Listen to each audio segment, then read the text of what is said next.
Good day, YouTube, and welcome again to Bishop.Blast. I'm your host. I go by the name of Dr. Mebane. Well, we dive into what I consider a sanitized version of a YouTube channel where we talk about all things firearms related. Now, I'm not a subject matter expert by any stretch of the imagination. I'm just an old retired Navy guy who loves God and has quite the affinity for all things that go. So at this time, I'm going to ask you to do something that I always ask. Do me a real quick favor. Hit that subscribe button. And for all of you that have already done so, I am thankful. I'm actually being educated as I go through this 2A journey. I'm thankful that we're being able to have a blast together. And since I'm already asking for those favors, once again, right off rip, do me a favor. Go ahead, tap that like button, and share this with someone. I am so elated that we have the opportunity to do this, and I want to continue to run those numbers up. So now you're tuned in to another version of Bishop.Blast. Come on, let's get it in. On today, we're going to be talking about something that one of my subscribers requested that I would do, and we're going to go into something that I call the budget edition. The budget edition. And before we start to go into it, and before I get ripped apart, I thought all my firearms were budget friendly, because I'm only looking at it from my perspective. So when it comes down to it, as long as you have something, once again, it's my public service announcement, as long as you have something that you can utilize, that you feel comfortable with, that you've trained with, that works for you, it doesn't matter how much it actually costs. But for some of us that we not balling like that, we have to dig into the realm of what some people consider budget firearms. And one day, I believe by faith, one day I'll be able to staccato it out and do bigger things. But for now, I'm working with what I'm working with. But today I'm going to go into some what I would consider budget-friendly firearms. Some that I've shot in years ago and pulling back out. But all of the ones that I'm showing today, or the three that I'm going to show today, are budget-friendly 300 and under firearms. That's budget-friendly 300 and under firearms. So I'm going to go into it and pull something out. And now I'm not going to start with this. Not a firearm, a weapon, but not a firearm. Let's get into it this way. I'm going to start off, I know I'm such a 9mm guy, but I'm going to start off with the Smith&Wesson. Oh yeah. SD-40 VE. This is the Smith&Wesson SD-40 VE. Again, show you firearms clear, safe direction, shoot. This is the Smith&Wesson SD-40 VE. And for some of you that want to know, that VE stands for Value Edition. This was my first opportunity to dwell into the 40 caliber perspective. This is once again a polymer frame striker fire pistol chambered in 40 ACP.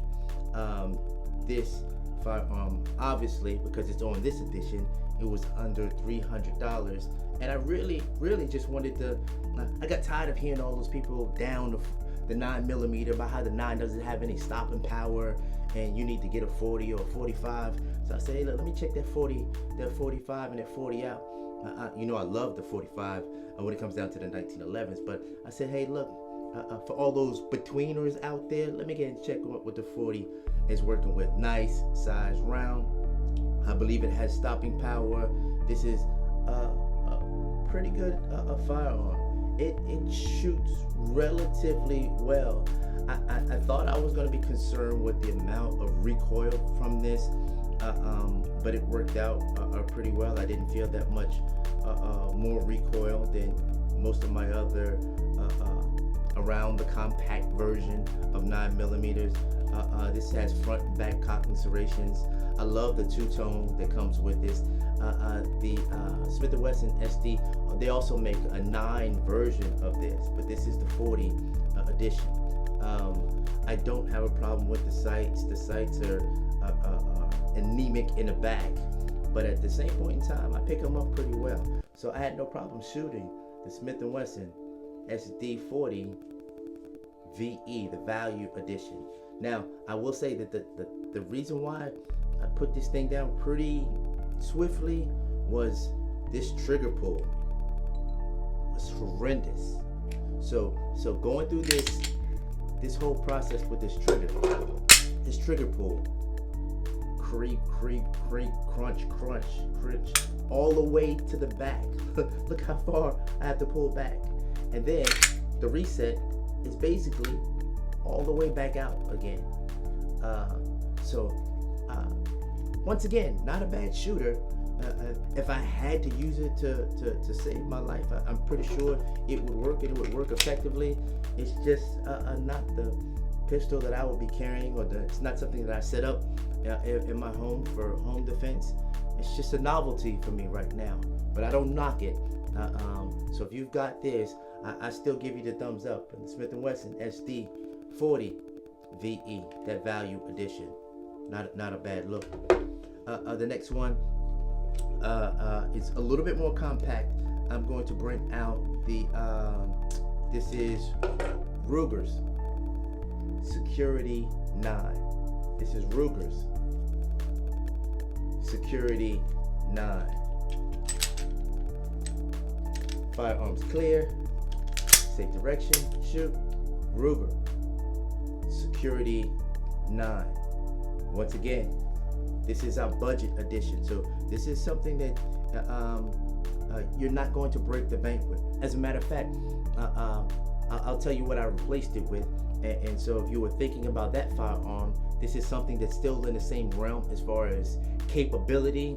It's just not what that was. So this is something similar, and let me get and tell you, once again, polymer frame, internal hammer fire, a pistol, chambered in 9mm.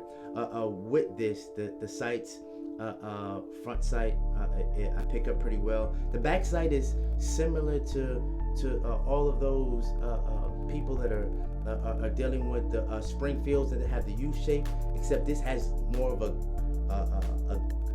field goal post back sight. Some people have a problem with it. I don't necessarily have a problem with that. But this Ruger Security 9, I'm gonna tell you one of the things that I really enjoyed about it, right off rip, was I love the sound that it makes. To me, that's the perfect chambering sound that you could ever. That's the recorded chambering sound that you want to be able to hear. Now, once again, if you wanted to see what kind of dynamic equivalent you could find out there, I kind of equate this to the Glock 26. So the Glock 26 is similar in size, similar in round capacity. Some people complain about Glock sights as well, that you're probably going to change once you get it anyway. But it's pretty much a similar gun. I love how the Glock 26 shoots a little bit better than this, but I don't have a problem with this firearm whatsoever shooting it. Once again, if I have a knock against it, I'm not crazy about that trigger pull. And once again, let me do it with this finger so you can see.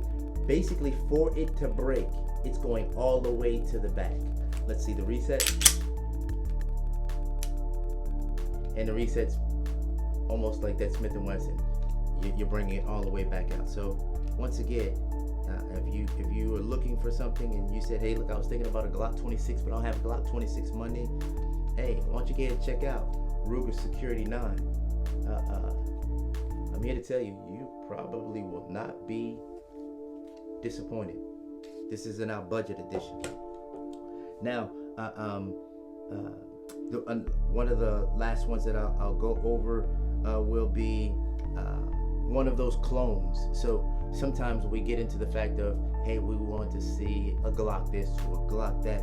Well, there is a company that has pretty much taken Glock and figured out the model of it, and they've made their clones. And one of these people are Palmetto State Armory, PSA. This is the Dagger.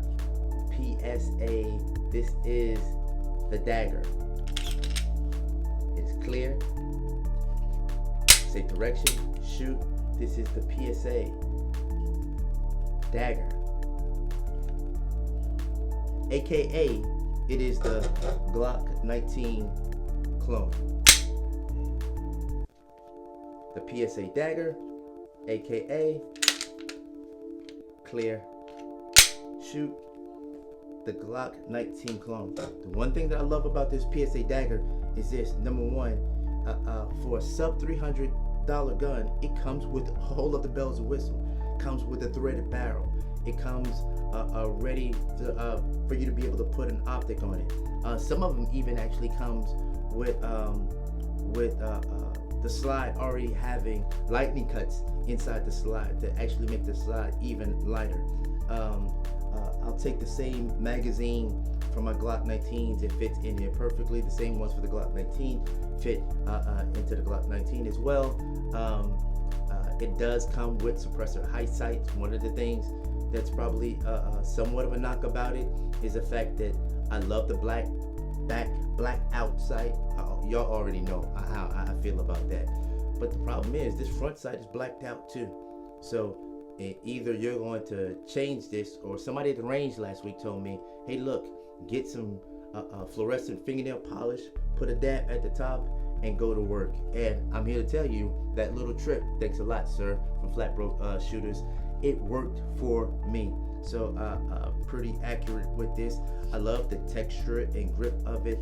Think about it, that this is better what you're going to get from Glock itself. At the same point in time, you're not paying Glock prices. But let me go ahead and keep it 100. It doesn't shoot like that Glock. That Glock 19 is a beauty for me to shoot. And this one does fail in comparison to this.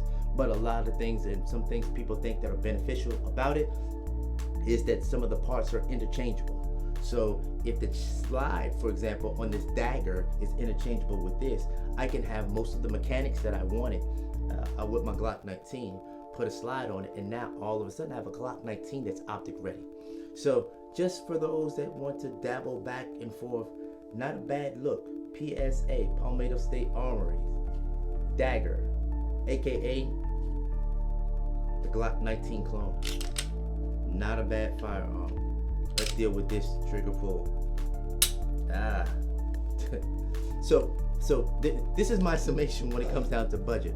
Budget obviously means they skimping when it comes down to the trigger, because these triggers are horrible. If I have to go all the way, it doesn't go back any further than that. And I'm sure the reset, it's better than those two. I will say that. It's audible, it's tactile, but it's still, even the Glock out of the box triggers are better than this one, just to be honest with you.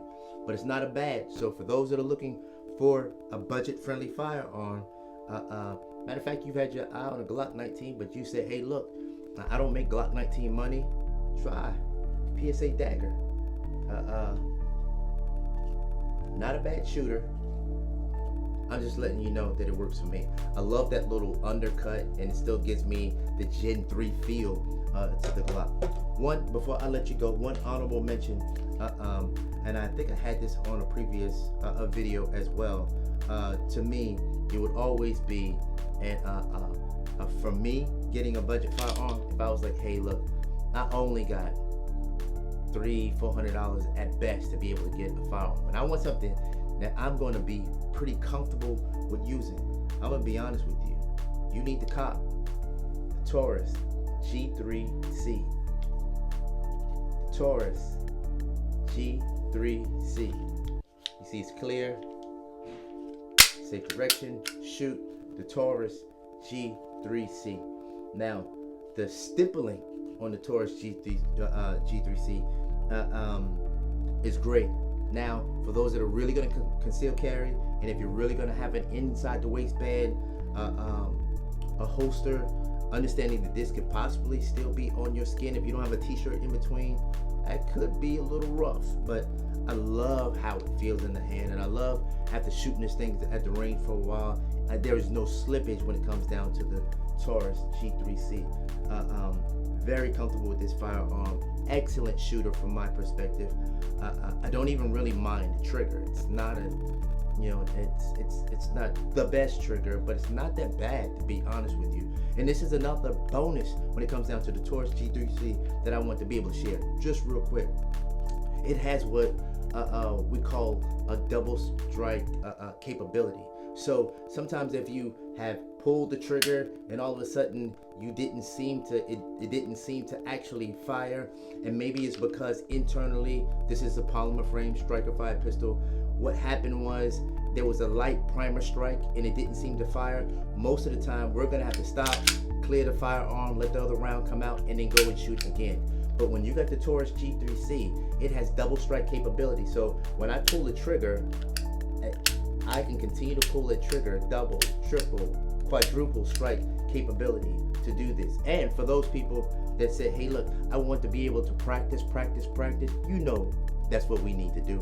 When it comes down to practicing, you throw a snap cap in this thing and you can just fire and fire and fire away and not have to worry about every time that you fire in your dry fire practice, resetting it by going through the chambering process. So this is a gun that, I'll be honest with you, there are times that if I'm on my way out real quick and it just happens to be out, I'll grab it, I'll put it on me, because I'm extremely comfortable with protecting my life and my loved one's life, if necessary, with the Taurus GC3. I'm pretty sure your local range has G2, G3, G3C, the Millenniums, PT 111s. All of these are the same versions of the firearms. If you haven't shot one, go shoot one. And that's what I wanted to go through today on the budget edition of Bishop.Blast. I want to thank you once again for continuing to stay with me as we chronicle this 2A, this firearm journey. Once again, the numbers are moving up thanks to you. And I just want you to continue to subscribe, share with your friends, share with your enemy. Just share this video as we go out, as we can continue to grow this channel. I am still believing, once again, I say bless people. Bless people. Somebody bless me with this shirt, and I want to thank you for doing that. And by thanking you, I'm going to start doing some giveaways. So in short order, I'll be doing some giveaways, trying to figure out the logistics to that and how I can get that done, and what venue I can do it. But I do plan on blessing some people with some giveaways, and I'm so thankful for each and every one of you for continuing to just give me comments. I have enough content to continue to keep it going and going and going, but I like responding to your comments because it feels like we're doing this together. So once again, I want to thank you for tuning in to Bishop.Blast 2024. We're going to continue to keep this thing going. So thank you. Continue to tune in. Stay tuned. Be blessed.